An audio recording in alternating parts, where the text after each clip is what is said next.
अस्सलाम वालेकुम dear aspirants. आज हम जिस टॉपिक को डिस्कस करने जा रहे हैं वो है गेस्टाल्ट थ्योरी। अच्छा, ये एजुकेशनल साइकोलॉजी की एक मोस्ट इम्पॉर्टेंट थ्योरी है और ये थ्योरी जो है शार्ट है लेकिन एक वर्थ रखती है एजुकेशनल साइकोलॉजी के अंदर। इस ये किस चीज़ के बारे में डील करती है, इसको किसने प्रेज़ेंट किया है, ये सारी चीज़ें हम डिस्कस करेंगे। कोई 10 मिनट्स के करीब इसकी जो है वो लेंथ होगी इस वीडियो लेक्चर की। और मोस्ट इम्पोर्टेंट इससे एमसीक्यूज़ पूछे जाते हैं और वो एमसीक्यूज़ कौन से होंगे, किस टाइप के पूछते हैं, वो भी मैं ज़रा आप लोगों को बता दूँगा। और अभी तक जितने भी टेस्ट हुए हैं उसमें गेस्टाल्ट थ्योरी का लाज़मी ज़िक्र आया है। अच्छा, हम पहले डिस्कस करते हैं कि गेस्टाल्ट थ्योरी है क्या? ये गेस्टाल्ट थ्योरी के बारे में कहता है कि it promotes the study of whole behaviour, experiences and whole is different from its parts. कहता है कि ये थ्योरी जो है, ये होल बिहेवियर जो है या एक्सपीरियंस जो है, उसको इसके जो डिफरेंट पार्ट्स हैं उससे बेहतर और उसको तरजीह देता है, होल को तरजीह देता है बनिस्बत इसके पार्ट्स के। ये थ्योरी जो है ना, हमेशा याद रखें जितने भी हमारे पास एक्टिविटीज़ होती है ना, उसको एज़ अ होल देखा जाता है इस थ्योरी के मुताबिक। इसमें क्या कहता है कि जब भी अगर आप इसके कंपोनेंट्स और इसके पार्ट्स को देखेंगे तो उससे ज़्यादा एज़ अ होल उसकी एक अहमियत है। अगर उसको ब्रेक डाउन करोगे तो उसकी इतनी वर्थ नहीं रहती जिस तरीके से एक होल की रहती है। ये कहता है कि against the structuralism which break down the behaviour experience into smaller parts. ये स्ट्रक्चरलिज्म जो है उसके ऊपर मैं एक वीडियो अब मैंने ऑलरेडी अपलोड किया है। उसको देख लें, स्ट्रक्चरलिज्म क्या है, बिहेवियरिज्म क्या है, वो सारे जो हैं वो थ्योरीज मैंने अपलोड किए हैं। तो वो सिंपल हैं, कोई 10 मिनट्स के वीडियोस हैं, इनको गौर से देखें, कंसेप्ट्स क्लियर कर लें और एमसीक्यूज़ किस तरीके से बनते हैं उनको लाजमी स्टडी कर लें। एजुकेशनल साइकोलॉजी आपका मोस्ट इम्पॉर्टेंट सब्जेक्ट है। इसके अंदर जितने भी थ्योरीज हैं, आप लोगों की एक चीज़ नोटिस किया होगा कि एजुकेशनल साइकोलॉजी वर्ड लिखा हुआ है आपके सिलेबस में, कहीं पे भी थ्योरीज मेंशन नहीं किए हैं। इसका मतलब ये है जितनी भी थ्योरीज आपके साइकोलॉजी में आती हैं एजुके वो सब कहीं से भी आपके एमसीक्यूज पूछे जा सकते हैं। वो गेस्टाल्ट थ्योरी भी हो सकती है, एरिक्सन की थ्योरी भी हो सकती है, वो जीन पियाजे की भी हो सकती है, थॉर्नडाइक की हो सकती है, पावलोव की हो सकती है, स्किनर की हो सकती है, किसी की भी हो सकती है, कोहलर हो, कोफका हो, कोई भी थ्योरी वो आपसे पूछ सकते हैं। तो सारी थ्योरीज़ के बारे में जानना आप लोगों के लिए ज़रूरी है। अच्छा, ये गेस्टाल्ट थ्योरी है क्या? गेस्टाल्ट थ्योरी हमेशा याद रखें, पहला मेन पॉइंट यही याद रखें, इसमें whole is greater than its parts. और यही एमसीक्यूज़ पिछली बार पूछा गया था। When you are giving importance to its whole rather than its parts is called gestalt theory. नीचे थ्योरीज के नाम देते हैं। तो आपने इसको गौर से देखना है कि गेस्टाल्ट थ्योरी हमेशा इसके होल जो है उसको अहमियत देती है, उसके होल जो है उसको इम्पोर्टेंस देती है बनिस्बत इसके पार्ट्स के। अच्छा, स्ट्रक्चरलिज्म में क्या होता था, जो होल होते हैं उसको ब्रेक डाउन करते थे इसके डिफरेंट कंपोनेंट्स और इसके पार्ट्स में। तो ये लाजमी सी बात है, उसके अपोजिट है। अच्छा, थर्ड पॉइंट जो है, human activity can not be broken down into elements. Gestalt theory कहती है कि ह्यूमन एक्टिविटी जो है उसको आप ब्रेक डाउन नहीं कर सकते। कैसे नहीं कर सकते?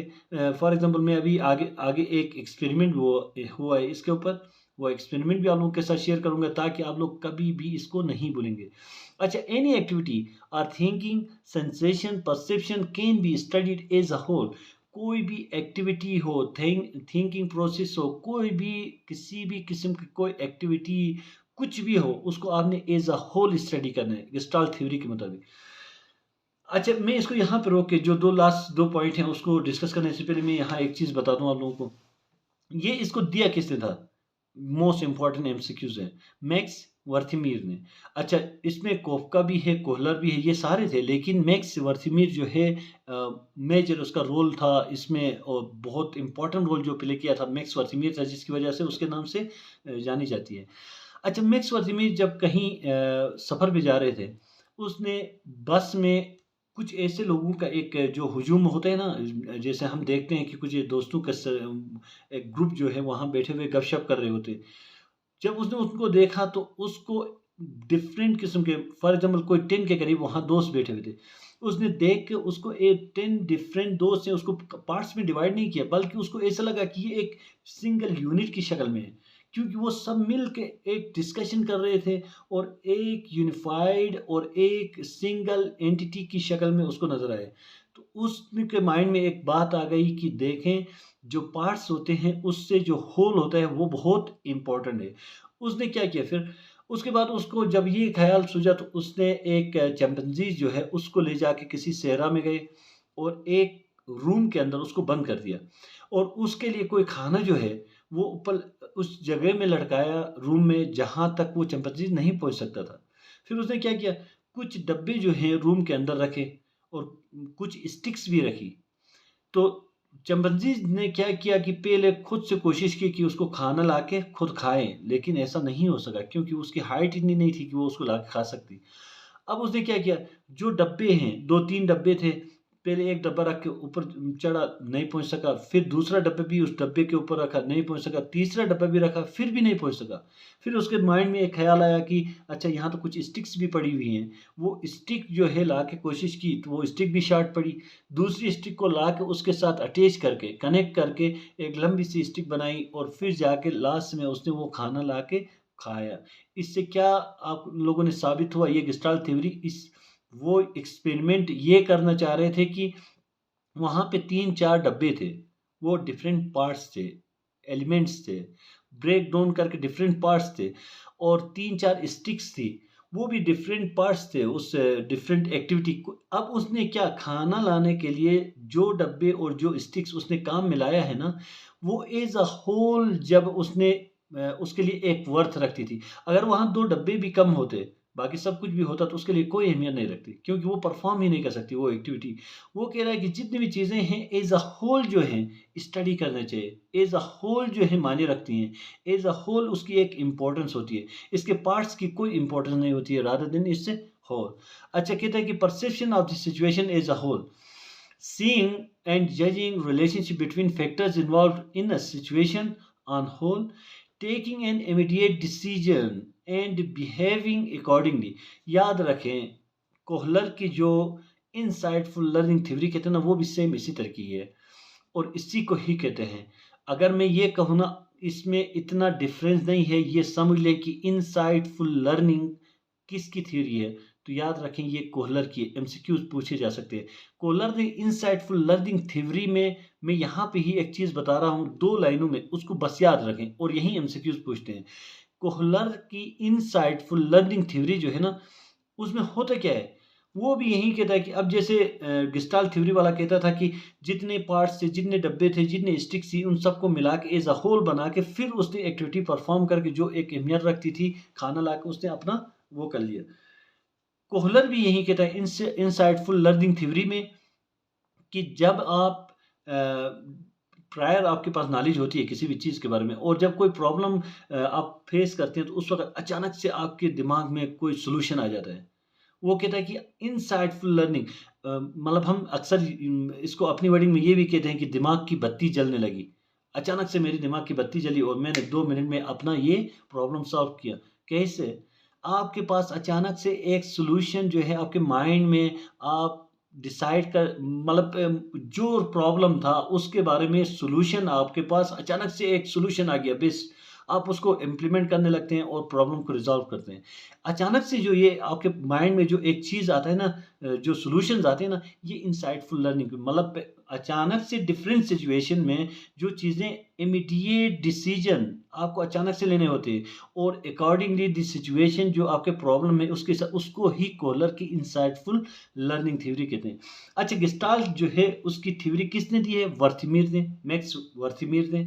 ये इंपॉर्टेंट एमसीक्यूज है यहाँ से। और एक चीज़ याद रखें, whole is greater than its parts. ये सेंटेंस देते हैं ब्रैकेट इन्वर्टेड कॉमास में और कहते हैं कि कौन सी थ्योरी को डील करती है। नीचे गेस्टाल्ट थ्योरी, फिलां थ्योरी, फिस्तां theory and none of these. तो आपने गेस्टाल्ट थ्योरी को याद रखना है। अब अच्छा, इसमें एक चीज़ याद रखें, जो चिंपैंजीज पे जिस पे काम हुआ था ना, ये गेस्टाल्ट थ्योरी के लिए, ये है आप जो कोहलर इनसाइटफुल लर्निंग।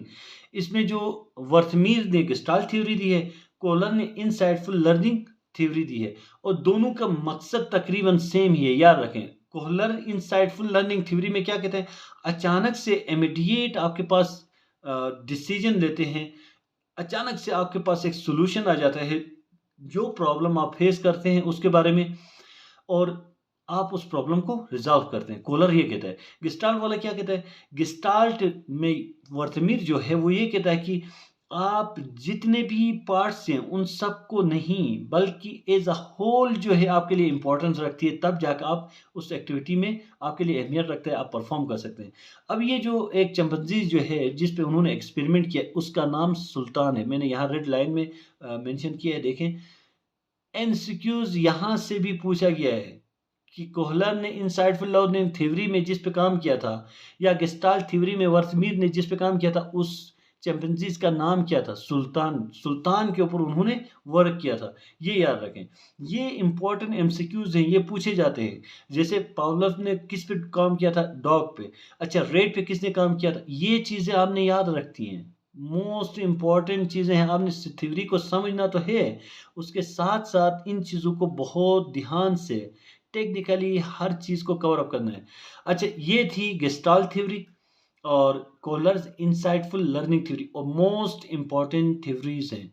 मैं रिमेनिंग जितनी भी थ्योरीज हैं लाइक थॉर्नडाइक की थ्योरी है, ट्रायल एंड एरर बेस पे जो थ्योरी है उसके ऊपर भी मैं वीडियो अपलोड करने जा रहा हूँ इंशाल्लाह।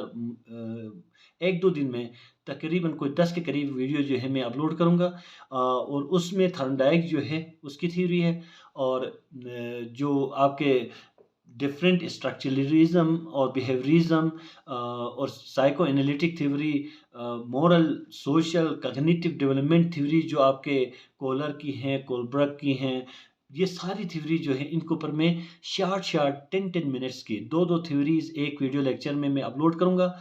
आप इन लेक्चर्स को एक बार गो थ्रू करें, आप कभी नहीं भूलेंगे। और ये याद रखें, थ्योरी समझने से ज़्यादा इम्पोर्टेंस आपके लिए एमसीक्यूज़ कहाँ से पूछे जा सकते हैं ये इम्पोर्टेंट है। जैसे कि ये सुल्तान गेस्टाल्ट थ्योरी में किस पे एक्सपेरिमेंट हुआ है, सुल्तान पे। हम अक्सर इस चीज़ को नज़रअंदाज करते हैं, इग्नोर करते हैं। हम ये देखते हैं कि गेस्टाल्ट थ्योरी है क्या चीज़। एमसीक्यूज़ अक्सर यहाँ से पूछा जाता है कि भाई किस पे उसने, पावलोव ने स्टिमुलस और रिस्पॉन्स के ऊपर तो बेस की थी, लेकिन एक्सपेरिमेंट किसके ऊपर किया था। हमें अगर पता नहीं है और पूरी क्लासिकल कंडीशनिंग जो है हमें सब कुछ आता है, फिर भी सब कुछ आने का फ़ायदा ही नहीं, क्योंकि जो एमसीक्यूज़ आया था वो तो मैं अटेम्प्ट ही नहीं कर सका। इसलिए टेक्निकल तरीके से आपने सारे एमसीक्यूज़ को कवर अप करने। इंशाल्लाह मैं दूसरे लेक्चर का वेट कीजिएगा, एक दो दिन में इंशाल्लाह मैं दूसरे लेक्चर भी अपलोड कर दूँगा। Thank you. अल्लाह हाफ़िज़।